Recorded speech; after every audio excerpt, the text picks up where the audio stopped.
친구들, 혹시 개학을 앞두고 막 숙제를 한 적이 있나요? 전도사님은 어렸을 때 일기 쓰기라는 방학 숙제가 있었어요. 매일매일 날씨가 어땠는지, 무슨 일이 있었는지 적는 거예요. 일기를 쓰다 보면은 하루를 정리하기에 좋고, 그러면 잠도 잘 자고, 내가 무슨 생각을 하고 있는지 보면서 머릿속도 정리할 수 있어서 참 좋아요. 하지만 좋은 약은 쓰다고 일기 쓰기가 사람에게 좋은 것이지만 매일 꾸준히 무얼 한다는 건 쉽지 않은 일이었어요. 전도사님은 방학 일기를 매일매일 쓰지는 않았어요. 그렇게 신나게 방학을 보내다 보니 어느새 개학까지 일주일밖에 안 남게 됐어요. 개학이 얼마 남지 않은 그때 전도사님은 내 일기장이 텅텅 비었다는 걸 깨달았어요. 그때 전도사님 마음이 어땠을까요? 전도사님은 개학이 다가올수록 마음이 급해졌어요. 이 숙제를 해가야 하는데 일기장이 텅텅 비어있으니 말이에요. 그래서 전도사님은 그 텅텅 비어있는 일기장을 펼치고 기억나지도 않는 날씨를 어떻게든 적어보고 희미해진 기억을 되짚으며 그날 무슨 일이 있었는지 적었어요. 결국 방학은 끝이 나고 개학날 아침 해가 떴어요. 그리고 전도사님의 일기장은 담임 선생님의 손에 도달했어요. 두근두근 전도사님은 긴장했어요. 혹시 날짜를 잘못 적은 건 아닐까? 급하게 쓴 티가 나면 어쩌지? 하고요. 지금 생각해보면 선생님이 아시면서도 모른 채 해주셨는지도 모르겠어요. 다행히 담임 선생님께 혼나지 않고 학기를 시작할 수 있었답니다. 여러분, 전도사님과 다르게 방학 숙제를 다 한 친구라면 어땠을까요? 개학을 일주일 앞두고 마음이 급했을까요? 아닐 거예요. 아마 그 친구는 반 친구들 얼굴을 볼 생각에 기대하는 마음으로 개학날이 오기를 기다리고 기다렸을 거예요. 숙제를 다 했기 때문에 개학날이 오더라도 두려울 게 없었거든요. 이렇게 똑같은 개학날을 앞두고 숙제를 하지 않으면 긴장하고 두려운 마음이 있지만 숙제를 해놓은 친구는 좀 더 마음 편히 아니면 오히려 더 기대하는 마음을 가지고 개학날을 기다릴 수도 있어요. 이것처럼 예수님께서 이 땅에 오신다는 소식에도 마찬가지였어요. 예수님이 오신다는 소식도 누군가에게는 긴장과 두려움을, 또 다른 누군가에게는 기대와 기다림을 갖게 했어요. 그러면 우리 같이 예수님이 오심을 누가 기다렸고 또 누가 두려워했는지 성경 이야기를 통해 알아볼게요. 여러 선지자들이 이스라엘 백성에게 하나님의 약속을 전했어요. 하나님께서 우리에게 구원자를 보내주실 것입니다. 이스라엘 백성들은 하나님께서 주신 그 약속을 마음에 품고 살아갔어요. 하지만 마지막 선지자 이후 400년 동안이나 하나님 말씀을 전해주는 선지자가 등장하지 않았어요.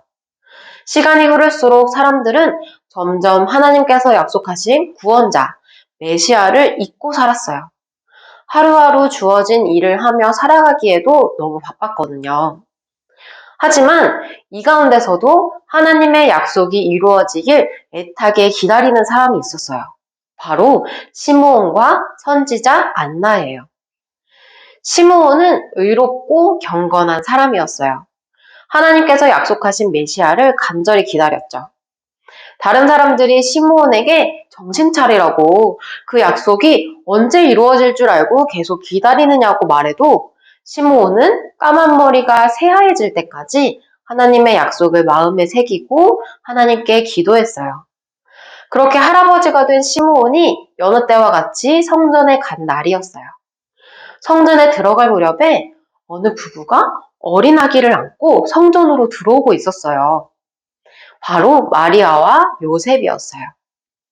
당시 유대인은 아이가 태어나 7일이 지나면 정결 예식을 행하기 위해 성전에 가서 예배를 드렸거든요. 시므온 할아버지는 마리아의 품에 안긴 아기를 보는 순간 그 아기가 하나님께서 약속하신 메시아라는 것을 알아보았어요. 그리고 하나님께 감사하며 찬양했어요. 성전을 떠나지 않고 늘 기도하던 선지자 안나도 그 아기를 보고 하나님께 감사했어요. 그리고 약속을 기다리던 모든 사람에게 말했어요. 아기 예수님이 이 땅에 오셨다는 걸요. 하지만 예수님이 오신다는 소식을 듣고 두려워한 사람도 있었어요. 바로 헤롯이에요. 헤롯은 로마 제국이 임명한 유대 지역의 왕이었어요. 그런데 유대인의 왕인 메시아가 태어났다는 소식을 들은 거예요. 그래서 헤롯은 예수님이 오신 소식이 반갑지 않았어요. 그래서 헤롯은 예수님을 해할 계획을 했지만 하나님께서는 그의 뜻대로 되지 않게 하셨어요. 이처럼 많은 사람이 하나님의 약속을 알고 있었어요. 하지만 모두가 구원자 예수님을 기다린 것은 아니었어요. 하나님의 약속이 대부분 사람들에게 잊혀지는 동안에도 시므온과 선지자 안나는 계속해서 하나님께 기도하며 약속하신 구원자를 기다렸어요. 그리고 예수님이 오신다는 소식은 누군가에게는 긴장과 두려움을, 또 누군가에게는 기대와 기다림을 주었어요. 기대하고 기다리던 사람들의 감사와 기쁨은 오랜 시간 간절히 기다린 사람만이 가질 수 있는 아주 큰 기쁨이었을 거예요. 대림절을 보내는 지금 사람들은 어떤 마음일까요? 우리 친구들은 두려움이 아닌 기대함으로 이 대림절 기간을 기다리기를 바래요. 앞으로 대림절이 이어지는 4주 동안 예수님이 누구신지 궁금해하고 또 예수님을 알아가는 친구들이기를 바래요. 우리 함께 기도하겠습니다.